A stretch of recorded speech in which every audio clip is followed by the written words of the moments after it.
किसी ने बाबा जी के बारे में बहुत पहले कुछ कहा था। अब सभी उनकी बातें करने लगे हैं, उनके बारे में फिल्में बनाने लगे हैं, हर कोई उन्हें हर जगह देखने लगा है। मैं बाबा जी की बात नहीं करना चाहता क्योंकि उनके नाम पर बहुत बातें हो चुकी हैं। So here we are.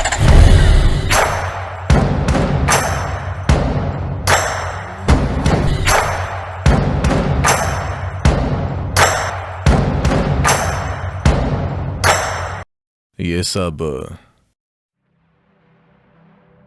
किसी ने बाबा जी के बारे में बहुत पहले कुछ कहा था। अब सभी उनकी बातें करने लगे हैं, उनके बारे में फिल्में बनाने लगे हैं, हर कोई उन्हें हर जगह देखने लगा है। जो बात लोगों के अनुभव में नहीं है उसके बारे में बोलने से मैं हमेशा परहेज करता हूं, क्योंकि लोगों का अपनी कल्पना पर कंट्रोल नहीं है, वे भ्रम में पड़ जाएंगे। 90% धर्म सिर्फ भ्रम हो गया है क्योंकि लोगों का अपनी कल्पना पर कंट्रोल नहीं है ना? देखिए, मान लीजिए मैं अभी परियों की बातें शुरू कर दूं, तो लोग उन्हें सफेद बादलों में देखने लगेंगे। तो जब ऐसी चीज की बात की जाती है जो लोगों के अनुभव में नहीं है, तो हमेशा लोगों के किसी भी समूह में सबसे बेवकूफ लोग उसे सबसे पहले देखते हैं। बुद्धिमान व्यक्ति बैठकर सोचेगा कि हो क्या रहा है, पर सबसे मूर्ख लोग परियों और देवताओं को तुरंत देखने लगेंगे। हाँ या ना? हाँ या ना? यह हकीकत है या नहीं? सिर्फ इसीलिए कि उनका अपनी कल्पना पर कोई कंट्रोल नहीं है, वे तुरंत देखना शुरू कर देते हैं। वे झूठ नहीं बोल रहे हैं, वे देखना शुरू कर देते हैं क्योंकि उनकी कल्पना उनके नियंत्रण में नहीं है। तो मैं बाबा जी की बात नहीं करना चाहता क्योंकि उनके नाम पर बहुत बातें हो चुकी हैं। पर क्या ऐसा संभव है? अतीत के कई योगी आज भी किसी रूप में मौजूद हैं।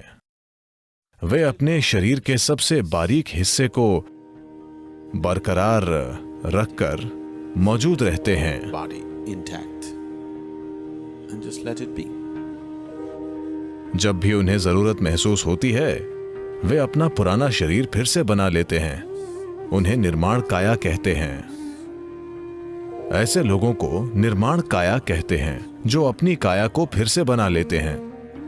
Gautam Buddha The Buddha. को एक निर्माण काया योगी माना जाता है।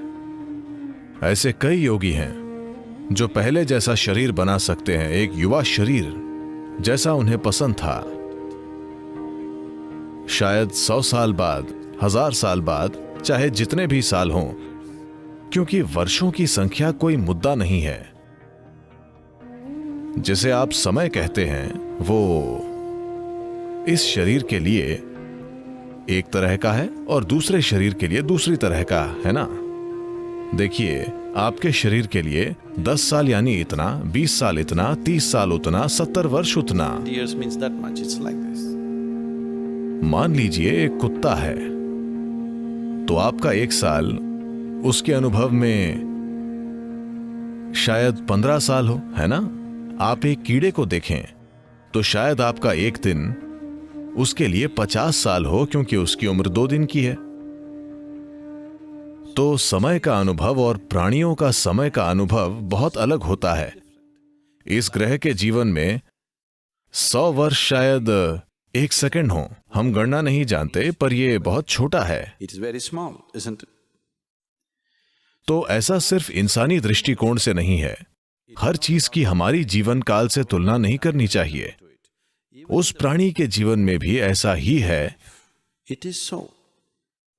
शायद हमारा अनुमान अलग हो, पर उस प्राणी के हिसाब से वो समय अलग है। तो जब आप भौतिकता और तार्किक मन की सीमाओं को पार कर लेते हैं, And the logical mind. तब समय समस्या नहीं होता। आप देखेंगे कि अपने अंदर एक खास तरह का अनुभव पाने के बाद आप कहीं 1 या 2 घंटे बैठेंगे तो वो समय आपको 1 मिनट जैसा लगेगा। समय का अनुभव हमेशा कई चीजों से तय होता है। जीवन की सामान्य प्रक्रिया में भी किसी दिन आप बहुत खुश हैं तो 24 घंटे बस ऐसे ही बीत जाते हैं, है ना? किसी दिन आप दुखी होते हैं, 24 घंटे 1 साल की तरह लगते हैं, है ना? तो समय हमेशा एक सापेक्ष अनुभव होता है। जैसे जैसे आपकी ऊर्जाएं तीव्र होंगी, आप देखेंगे कि समय और तेजी से बीतेगा। यदि आप बहुत तीव्र अवस्था में हैं तो 24 घंटे 1 मिनट की तरह गुजर जाएंगे, बस यूं ही। तो क्योंकि जब आप अपने भीतर तीव्रता से जीते हैं तो 1 साल बहुत जल्दी बीत जाता है, पता नहीं चलता कि क्या हुआ। पीछे मुड़कर देखने से पहले साल बीत जाते हैं, क्योंकि जीवन में तीव्रता है। जैसे जैसे आपका अनुभव ज्यादा तीव्र होगा, आप देखेंगे कि समय जल्दी बीत जाएगा। तो जब आप अपना भौतिक शरीर छोड़ देते हैं, वो मिट्टी का शरीर जिसे आपने धरती से उठाया था, तब अचानक समय कोई मुद्दा नहीं रह जाता। 100 साल बाद जैसा कुछ नहीं होता, वो बस एक पल होता है। Just a moment later. तो शायद वे बस एक पल बाद वापस आए हों, पर आपको लगा कि वे 500 साल बाद आए। उनके अनुभव में वे बस घूमे और वापस आ गए, पर आपके अनुभव में 500 साल बीत गए। तो मैं इस बारे में जितना ज्यादा बोलूंगा, ये उतना बेतुका होता जाएगा, क्योंकि एक सीमा के बाद तार्किक रूप से नहीं बोला जा सकता।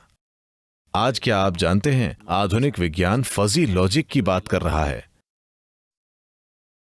फजी लॉजिक यानी तर्क नहीं है, पर वे अतार्किक होना स्वीकारना नहीं चाहते। वैज्ञानिकों के लिए अतार्किक होना शर्म की बात है, तो उन्होंने नया शब्द खोजा है कि ये अस्पष्ट तर्क है। अस्पष्ट यानी ये तर्क ही नहीं है ना? तो अगर हमने इस पर और बातें की तो हम फजी बन जाएंगे।